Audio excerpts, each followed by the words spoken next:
Welcome to another episode of the Good Karma Life podcast. I am Lorena Martinez, your host, and I can't wait to share more storytelling about how to bring the sacred into our life, how to bring science, spirituality, and create magic guided by the wisdom of our soul and our unique expression of the divine. So let's jump right in.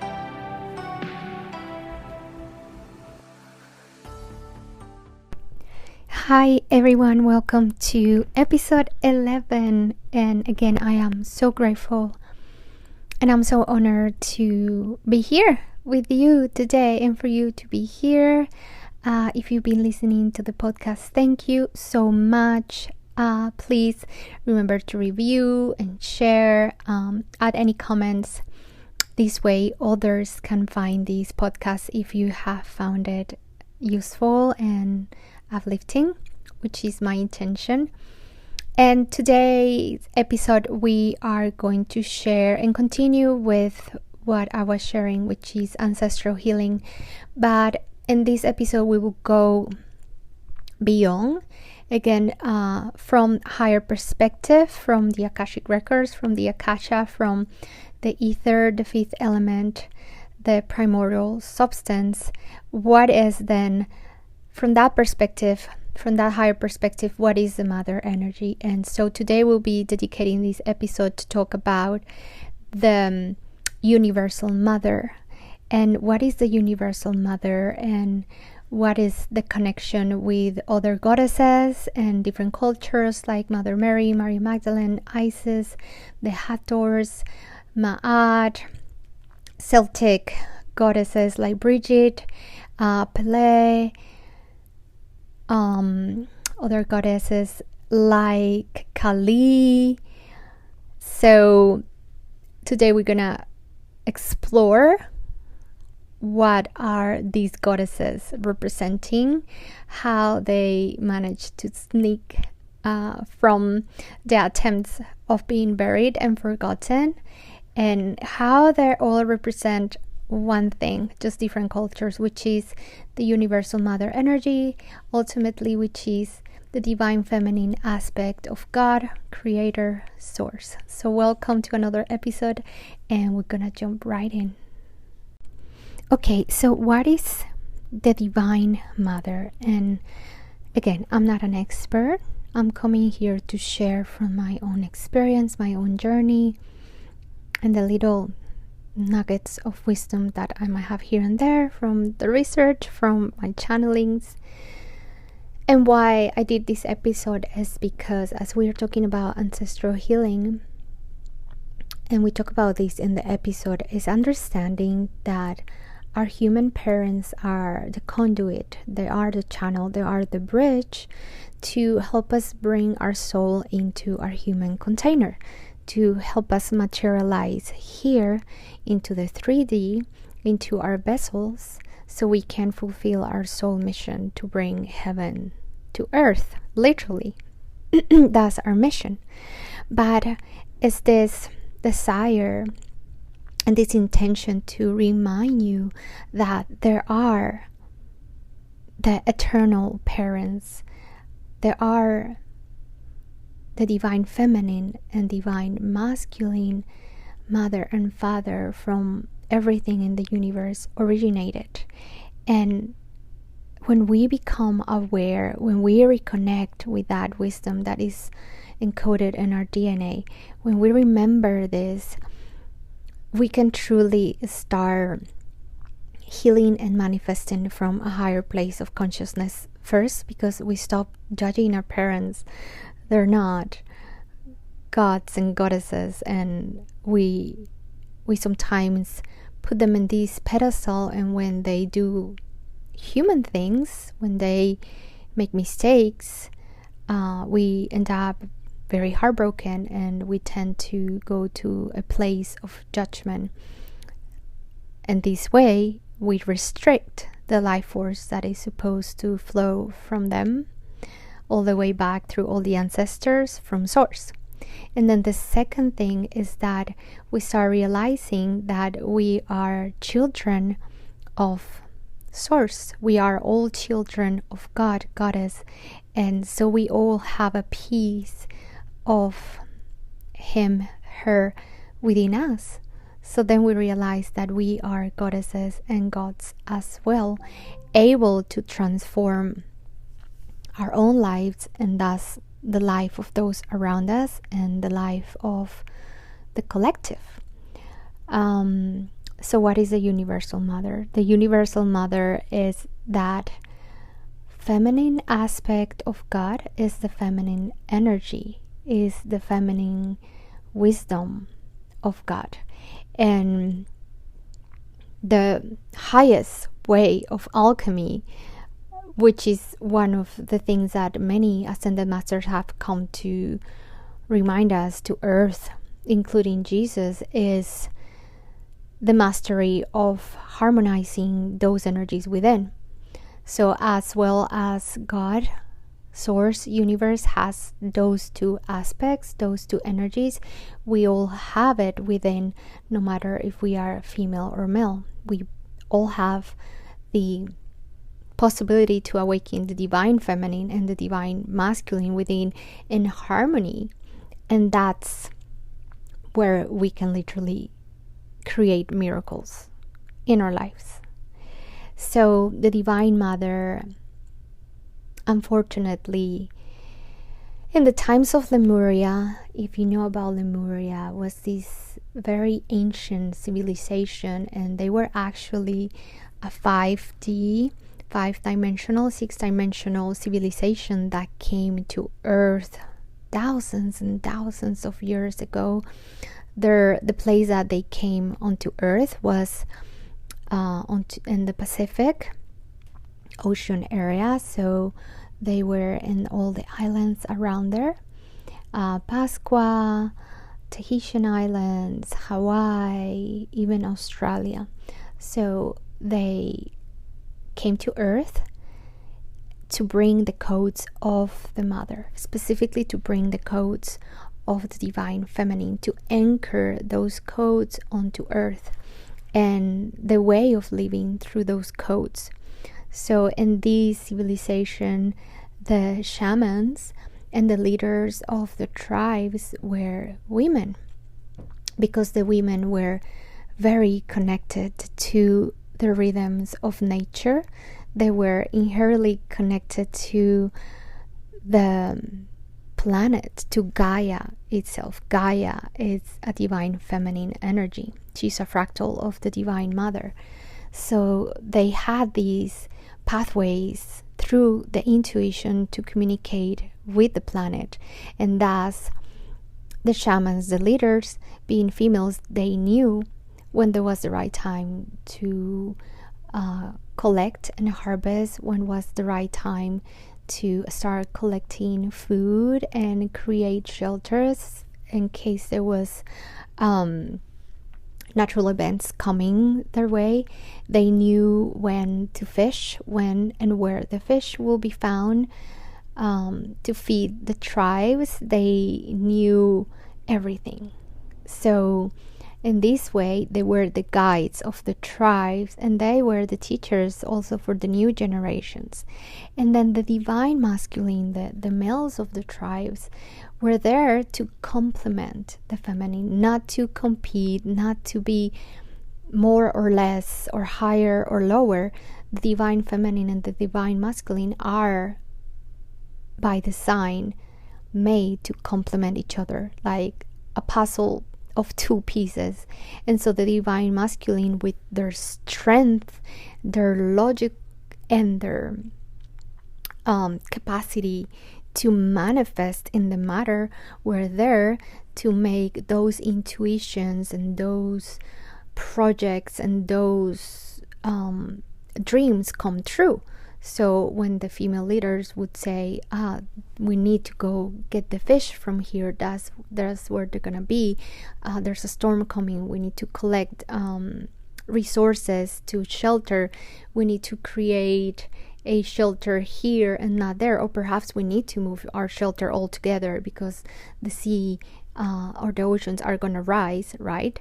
Where the men was that divine masculine that would be in reverence of the wisdom of the feminine, that would help the community get to where they needed to get to thrive, to create this structure for the intuition to flow and truly create the best outcome. That was at that time. So divine feminine, divine masculine. The divine feminine brings the vision, the knowing of the rhythms of nature, the knowing of the rhythms and the law of the universe. And then the masculine will help to make that into a physical manifestation with their strength, with their structure. And the divine masculine can be so beautiful if we would all let it be this way, right? What happened after is that after Lemuria,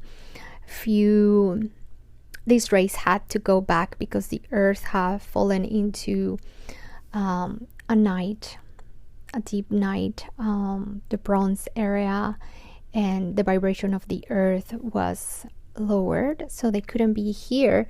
But a lot of them decided to stay, and they were taken to different parts of the planet to bring this knowledge. So a lot of them end up in South America, Central America, and North America, and a lot of the knowledge from the tribes from all these places on earth are seeded from that divine feminine wisdom, from the stars, from the divine mother energy, wisdom, knowing of the codes of the universe, which are in favor of creation and in favor of thriving, not surviving. Others were taken to other places of earth like Egypt and Russia and different places and different cultures. And the reason why they did this, and if you start seeing different myth and different wisdom from even different religions and different spiritual belief, you'll notice there is a very beautiful common theme of love and compassion for one another. And that is the energy of the mother. That is the wisdom of the mother, is that thread of love, compassion, and unity. And many masters on earth have come to teach us about not only the balance between the divine feminine and masculine within, but also teach us about mainly that: love your neighbor, be compassionate, and work in unity. We are all one. So those are teachings and knowings from that divine feminine energy of God, from the mother energy. And the mother star civilizations like Sirius, they are very connected to these codes, the codes of the mother. And I could talk about these for hours, but the Ascended Master of Jesus comes from Sirius, which is again that divine mother, divine feminine energy. In fact, there's a very beautiful insert here: the date of the birth of United States as the United States of America, and the 4th of July 1786. I hope I'm right. If not, I I apologize. Just learning more and more about United States, my new homeland. So in this time when United States was created, and we all know about the Lionsgate portal that opens, quote unquote, on August 8th, the reality is that this portal to Sirius opens way before, and it opens around the time of July 4th. So the time where the beautiful country of United States was born was in the opening of this portal to Sirius. And so United States holds the codes of the divine feminine, of the divine mother. So I just wanted to say that, because when I think about United States in that way, I just see this country as a loving mother that takes us all and accepts us all, right? Continuing with the Divine Mother, so these teachings were spread around the world through different cultures, through different continents, and in different ways, but at the center they hold the same. So you can think about in Asia, there is the goddess Kuan Yin, which is the goddess of mercy, healing, and compassion, and it's known that she brought Reiki to earth. But then we have Mother Mary, and Mother Mary is also a goddess of love and immense compassion. We have other goddesses around the world, and what I love about this and different cultures is that what they did when we find goddesses with different names is still the divine feminine, the divine mother energy, but it's all the different aspects of the divine mother, right? So think about a mother. A mother has the loving, compassionate, nurturing side, but if any of her kids are in danger, she will become the warrior, right? So that's another aspect of the divine feminine. So when we find goddesses around the world that are warriors, then is that aspect of the divine mother. We find how the divine mother made it into the Celtic cultures, and we know many beautiful Celtic goddesses. We have the goddess of the three faces, which is the maiden, the mother, and the matron or the crone. We have Hecate, which is again the three faces, and she is the protector. We have Bridget, which is the bringer of light. We have then in Egypt, we have the beautiful Hathor, the cow goddess, the goddess of milk and honey. And so milk is making this reference to the mother, and honey to the sweetness of the mother. And then from there we know about Isis. She's one of the most known goddesses throughout cultures, Isis, and how Isis, there's images of Isis holding Horus, which is the representation of the sun. And the same way as there is images of Isis holding Horus, there's images of Mother Mary holding Jesus, right? We can also think about Ma'at, another beautiful Egyptian goddess, and she's the goddess of balance and justice. It is known that when we die, in this culture and this belief, Ma'at holds a feather, and so the feather is put on the other side of the scale, and your heart will be put on the other side. So if your heart is heavier than the feather, then it means you still have lessons, and especially lessons regarding love and compassion for others to do on earth. And then if your heart is lighter than the feather, then you get to ascend. So there's really beautiful things about the mother. There's other goddesses like Ishtar, Inanna, and their, of course, their counterpart, right? Jesus and Mary Magdalene, Mother Mary, and Joseph. Joseph, they don't really talk about Joseph. I don't know why, but I mean, you had to be a very amazing divine masculine to hold space for this baby and for this woman, right? Isis and Osiris. So they all have their counterpart.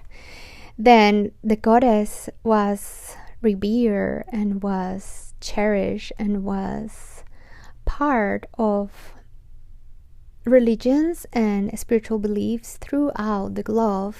And there was shrines, and there was church and temples for all these goddesses, which represented again the divine feminine aspect of God.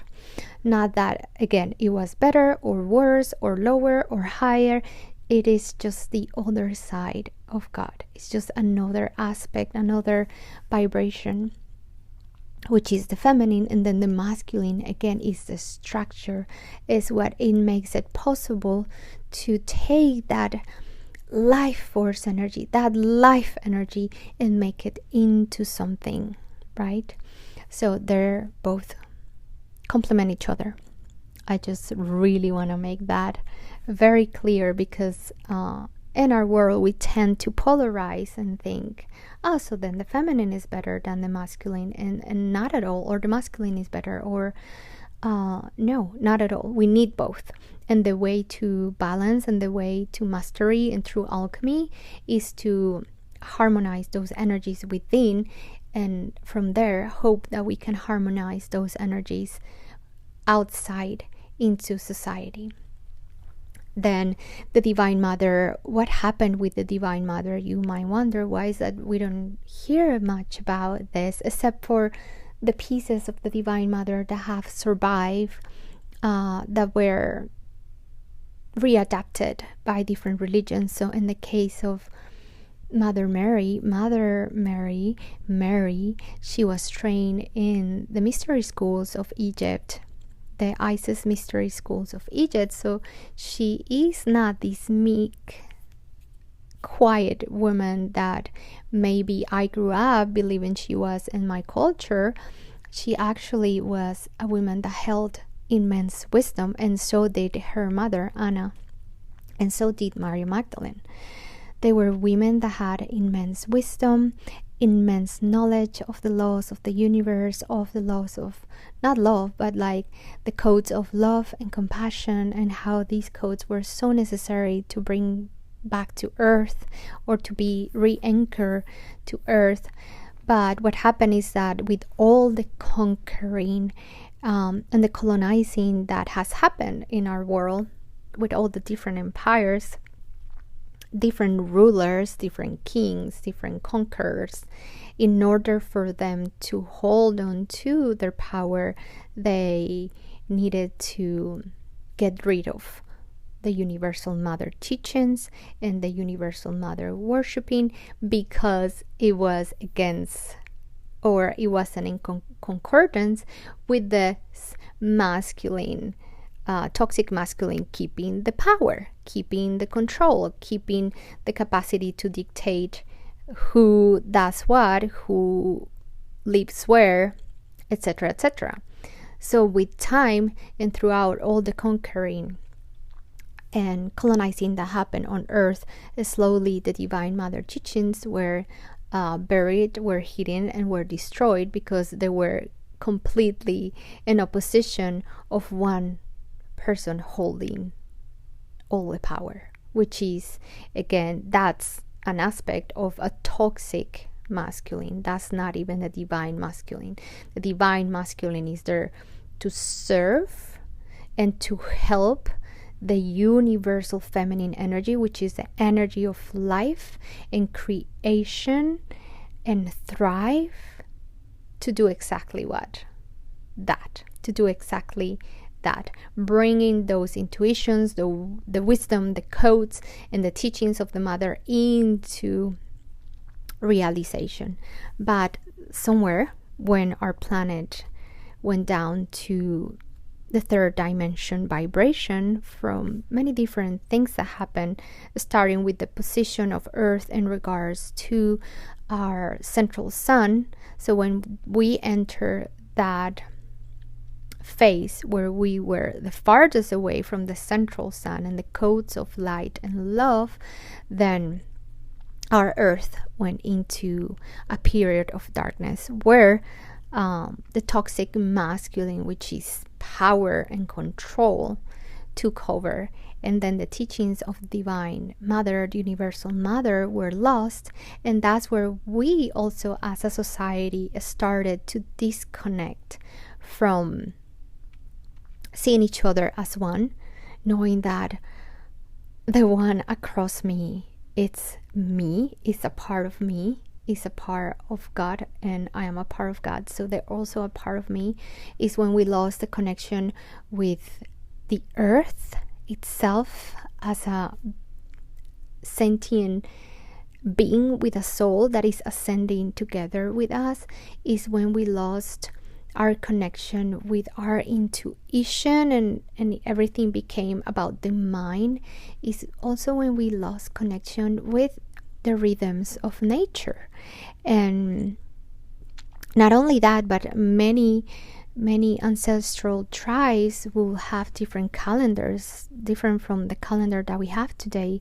Take, for instance, the Mayan calendar. The Mayan calendar was very connected with the rhythms of nature.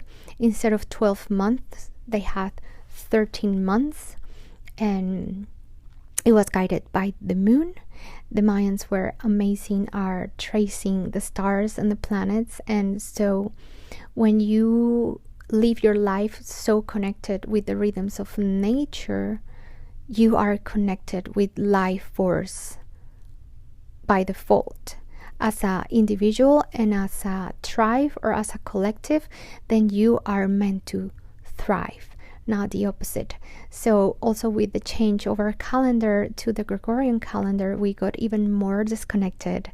And then now here we are where we are completely disconnected with nature. I was looking around the other day how many of the houses in San Diego, the town where I live, they don't even have grass in the backyards anymore. They have something called turf, which looks like grass, but it's not grass.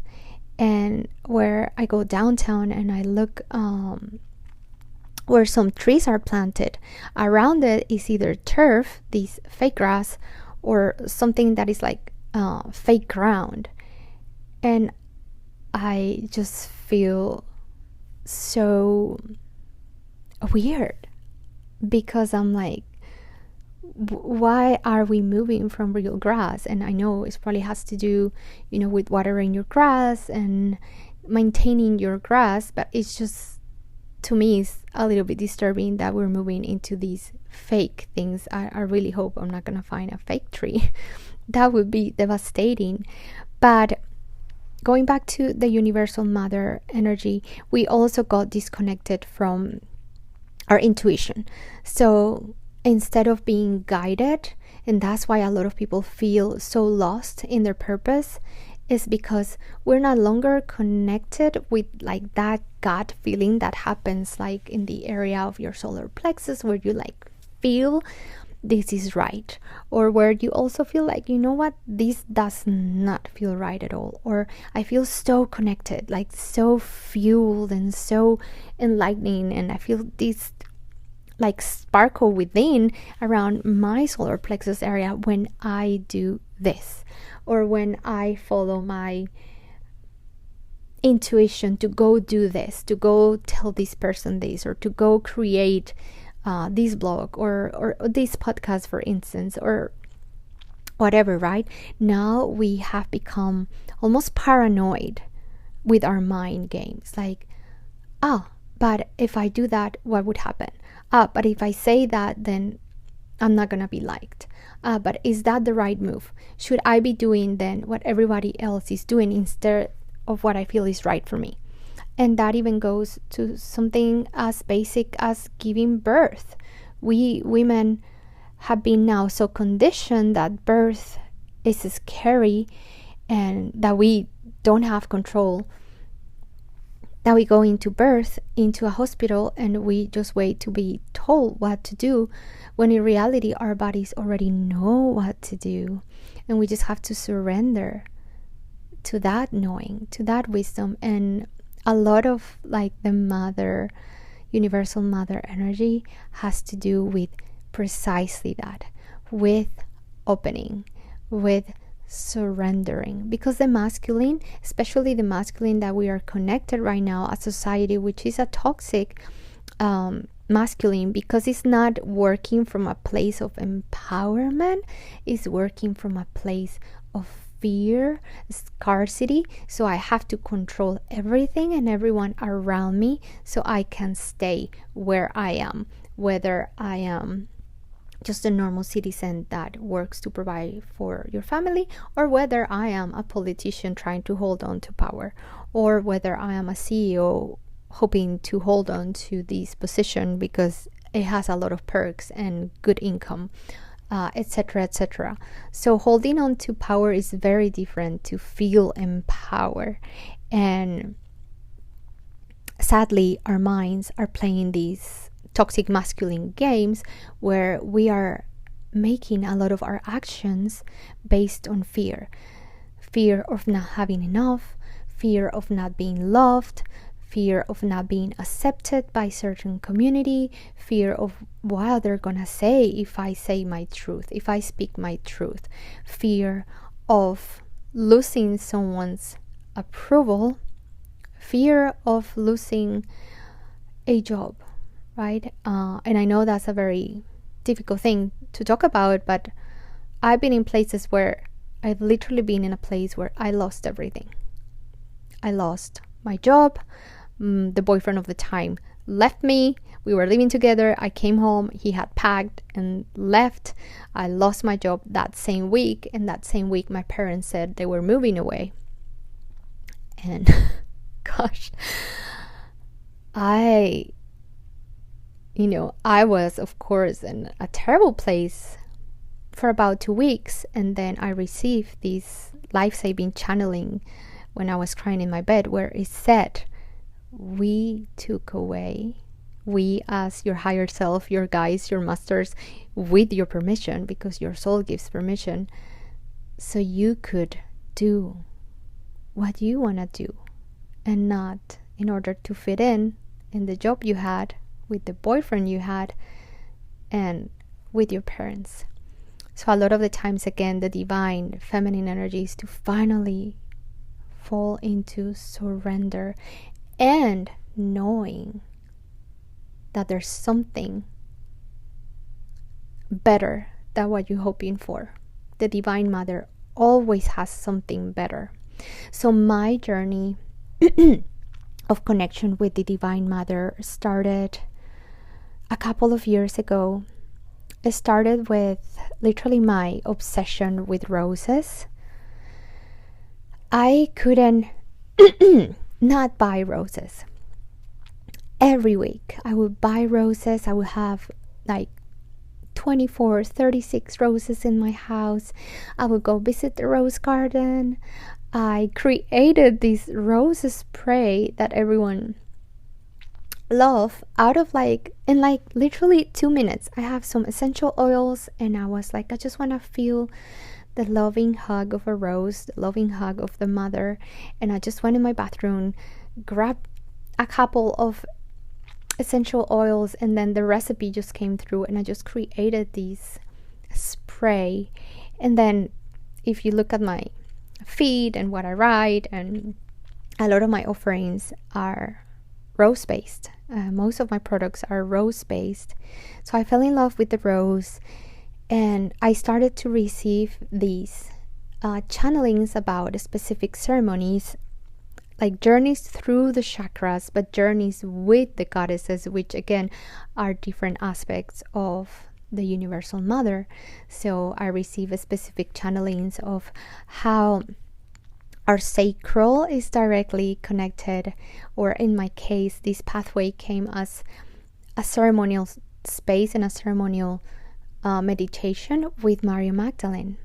And it would be shown to me a specific temple, specific colors, specific places, specific declarations for the people coming to the workshop. And then it continued to the crown and Mother Mary in the waters of rebirth, and the Akashic waters, and the plasmatic water with the codes of the divine. And then Isis was Isis has always been kind of solar plexus and throat chakra. And again, I was shown the rite, the ceremony, the place, the colors, and specifically how these ceremonies had to be. And I just didn't really understand. I'm like, what's happening? And I also realized at that time I was working a lot with ceremonial cacao. Every day I was drinking ceremonial cacao, more than 1 cup, with rose. So it was like this whole thing was planned to awaken at this time. And of course, the first thing I thought was masculine. How do I bring this out into the world? How do I bring this offering to women? How I create these ceremonies? And for a while I did that. And then I went into this really, really dark night of the soul. I had a very devastating experience, which I had like this massive ego death. And that's when I realized like all these codes of the mother, and my throat feels like I want to cry right now. All these codes of the mother were meant to be integrated, to be felt, to be brought into communion with me first. Otherwise, I cannot truly bring them into the world. So I started to work really closely with the mother. I think I've shared with you that I have a little altar in my house where I have images, where I have things that help me become connected with the energies of the universal mother, which is love, which is sweetness, which is tenderness, which is compassion for myself and others. But again, the trick, the part that I was missing, is that I was supposed to bring this onto my life. And I remember around that time I had this session with someone from Colombia about how I was feeling the motherhood was hard on me. Like I was not being able to kind of cope with all the things I wanted to do in motherhood. And then the message that came through for me at that time was, when you surrender to being the mother your daughter needs, you can be the mother you need for yourself. And then the universe will support you. The mother, the universal mother, will support you. Your most important job right now is to mother yourself first, so you can better mother your daughter. And so then you can bring that out into the world. However it's meant to look, I don't know yet. But the big realization is that I was meant to bring those codes within. I was meant to connect first with compassion and love for myself. I was meant to connect with nurturing, with joy, and with sweetness with me first.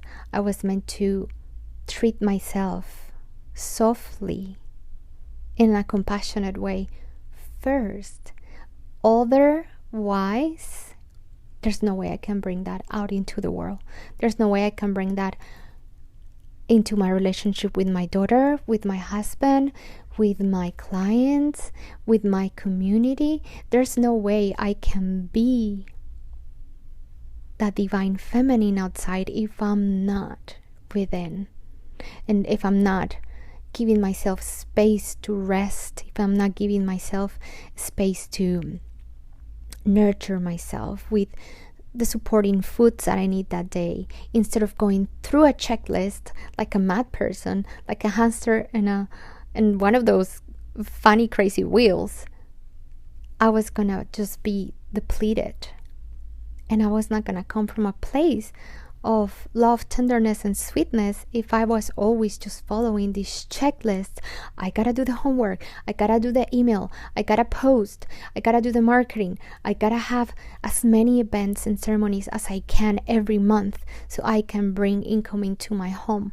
That was me connecting with my fearful masculine, the masculine that was created in my childhood where my father didn't provide. So my mom had to become the masculine, and in becoming that masculine, she lost her feminine.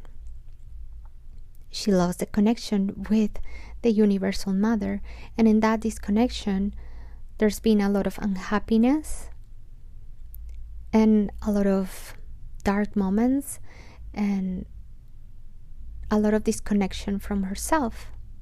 She's learning now, and I'm so proud of her. But I realized that everything was telling me, you are the one called to awaken these codes within, and then the world will follow. And at this moment, where our world is going through so much pain and unrest. And again, I'm not gonna say I am the one that is being so saddened and going through such a hard time for what is happening in the world right now, because I have no idea the pain and the grief that the people that are in the world right now are going through.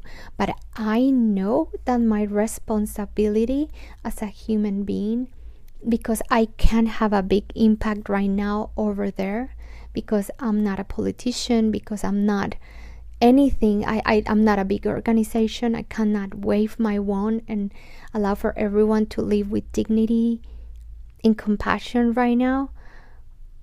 The one thing I can do is to become at peace within, because our society, our communities, the world is a reflection of each human inner world. So if I can bring peace within, then I can be that peace beacon to the world. So my invitation after all this, talking about the Divine Mother, and again, I could talk about this for hours and hours, but if this podcast made you curious about it, there's a lot of books that I can recommend. Just feel free to find me on Instagram, and I'll be happy to share with you all these beautiful books that I have going deep into. They're not famous books, but they're really truly beautiful, and other practices that I've done. Also, after this episode, the next one is gonna be Universal Mother energy meditation, so you can start connecting with that energy within and that universal energy around. And then my last invitation is that in these times of unrest and these times of war, the best way we can do, again, our biggest responsibility is to bring peace within. So whenever you're triggered by social media or by the news, identify the trigger. Is it sadness? Is it anger? Is it resentment? Is it judgment? What is it that you're feeling right now when you think about the conflict? Because the feelings are being triggered by these news or posts or even the conversations. There's a lot of people that are being triggered around me because I keep saying, let's have compassion for both sides. And with this, I don't mean to condone the acts of war, but with this, I mean is being able to have compassion for the innocents that are suffering in both sides. Because after all, no matter their nationality, they are humans, brothers and sisters. And so the step will be to identify what is the emotion that is being triggered within you when you think about this. Is it fear? It could also be fear, anxiety. And then sit with that emotion and think, where are the places within? Where are the places in your life where you feel there's fear as well? Where you feel there's anger and resentment as well? Where are the places within me, basically, where you are at war with? Right? Where you feel unrest within. I feel, giving an example, I feel anger towards this person because this person hurt me. Until you cannot bring peace to that by processing it, by healing it within, by connecting with the Divine Mother, by perhaps looking for support from professionals, we cannot be the beacon of peace. The first step is to bring peace within. So I invite you to identify what is being triggered right now within, and to start taking the steps to bring peace to that. Whether that could be forgiving yourself for something you did, forgiving someone else for something they did. And again, that's not condoning. Forgiveness is when you liberate yourself from the emotions that were caused by that pain. Forgiveness is cutting the cords with the experience and the person that happened to hurt you, and liberating them and liberating yourself from those heavy feelings. Forgiveness is not condoning, but it is freeing yourself. Another thing that we could do in order to bring peace within is, sometimes we do need to look for support, right? When we have places of war within, when we have, whether it is, again, being hurt by others, perhaps hurting others, or experiencing some sort of trauma, childhood trauma, abuse, whatever caused those places of unrest and war within, we need to find sometimes people to support us outside, and that's good. Perhaps you need to find a somatic therapist to help you move the energies from the body outside. Perhaps you also need to find someone to help you integrate or understand how you can alchemize what happened. I love this because healing is not forgetting. It's not like putting a check on the box, I'm healed, and forgetting or putting it aside or burying it. Healing is taking what happened and making it into gold. It's taking the experience and alchemizing that experience into something brighter and better. So again, it's okay to ask for help too. But the most important thing is that you do what you need to do to bring peace within. Maybe bringing peace within is as simple as giving yourself time to nurture yourself. 10 minutes a day to fall into the feminine energy and meditate. Surrender, maybe next to a tree and lay on the grass. So bringing peace could also be having that conversation that we have been dragging to have, but that we know can be healing or could just close a cycle. Bringing peace is also maybe becoming assertive with compassion with someone around us about what are the boundaries we are feeling are being violated. It's reinstating our boundaries if we have not have strong boundaries, and is asking for what we need, for our expectations. A lot of the times people don't fulfill our expectations or violate our boundaries because we have never been clear about them. So that could also bring peace within. Anyway, this episode is already kind of long. I hope this again brought you any remembrance, any codes, awaken a cache, or perhaps gave you a little nugget on how to bring that good karma life into your life, or how to heal, or how to move into the next step. And again, our next episode is gonna be the Universal Mother meditation, to start working with those beautiful codes and start awakening them within, because they are there in your Akasha and your quantum DNA. Again, thank you for being here, for listening, for sticking with me for 48 minutes. I'm so thankful for your light. I'm so thankful for your life. Your life is medicine and earth.